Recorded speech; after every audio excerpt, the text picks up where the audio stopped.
first instrument was the violin, and I started playing at 4. And my mother has always really been into music, so she had, you know, all kinds of classical records, and she had, I remember she had Miles Davis Tutu and Tchaikovsky and Ornette Coleman and Yusef Lateef and Pharoah Sanders. And when I was a little kid, she bought me a Fisher Price record player, and I used to play some of these records, on my little Fisher Price record player, and I didn't. I mean, some of it was, it took a while to really get. I thought my mom was way over my head when I put on the Ornette Coleman records and Pharoah Sanders records that at that time I guess I was around 7 or 8 years old and I was playing these records.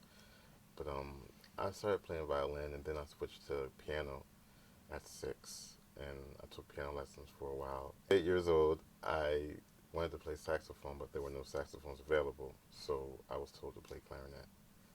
And I played clarinet for a year, and after that, I got my saxophone alto, and I've just been playing that ever since.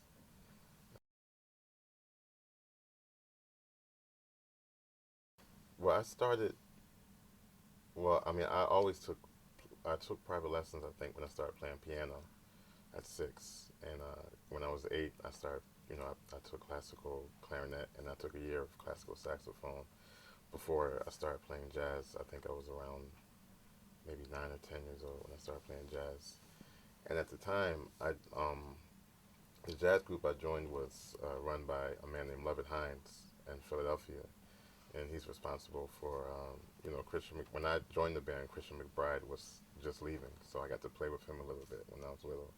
And Joey DeFrancesco was there, and I stayed with that band probably until I graduated from high school.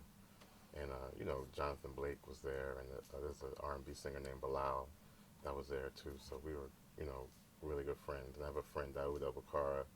We are all still playing now. So that was really good, for my development to have people my age playing the music.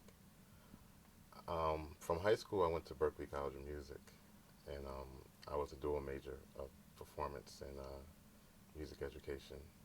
And from Berklee, I went to Manhattan School of Music for grad school.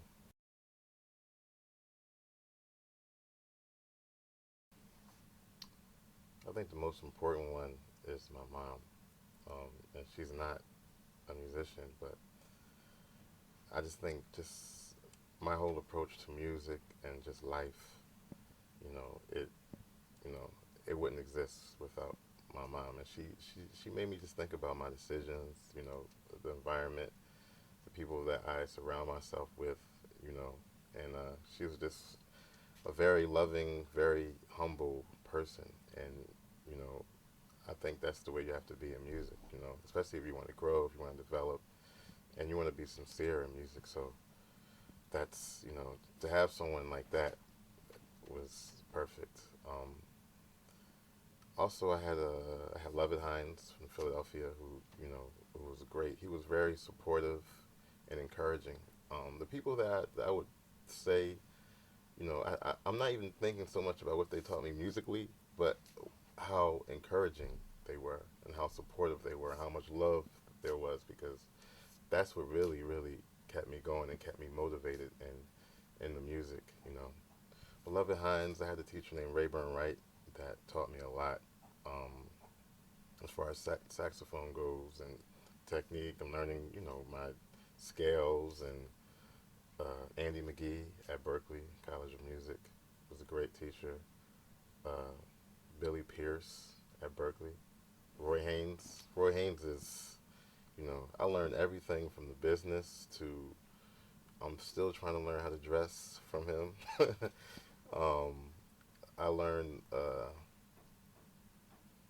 just he has a way of pacing himself. Now, especially now he's 87. He does everything in moderation. I really watch the way that even when we're on stage playing, I see the way he paces the show according to the crowd, and all that's very important. And I never thought about that until I started playing with Roy.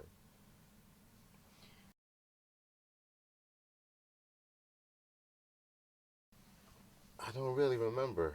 Um, I did a lot of gigs when I was a teenager. So maybe I was 13 or 14. But I think the funny thing is, even now, sometimes I forget that I'm getting paid. Because I love doing I love doing what I'm doing. What I'm doing so much that I don't always think about the money. So um, but I've done. I think I did a lot of stuff when I was a teenager. I think the time I remember getting money actually was when I was maybe 12 or 13.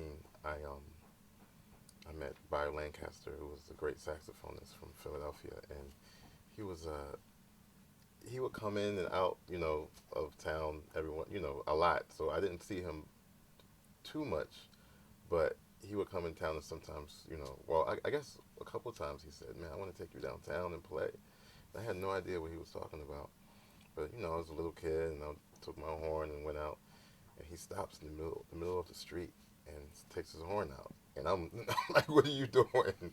But he starts playing, and he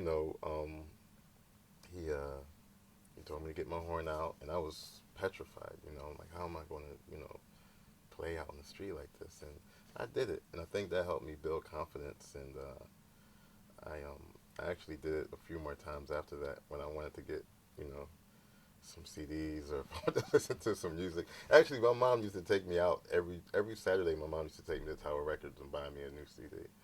So it wasn't that I needed the money, but if I was just hanging out after school and I didn't have any money and I wanted to get a CD, I could make probably about $20, about an hour. So I would, that's when I remember getting money actually when I was younger.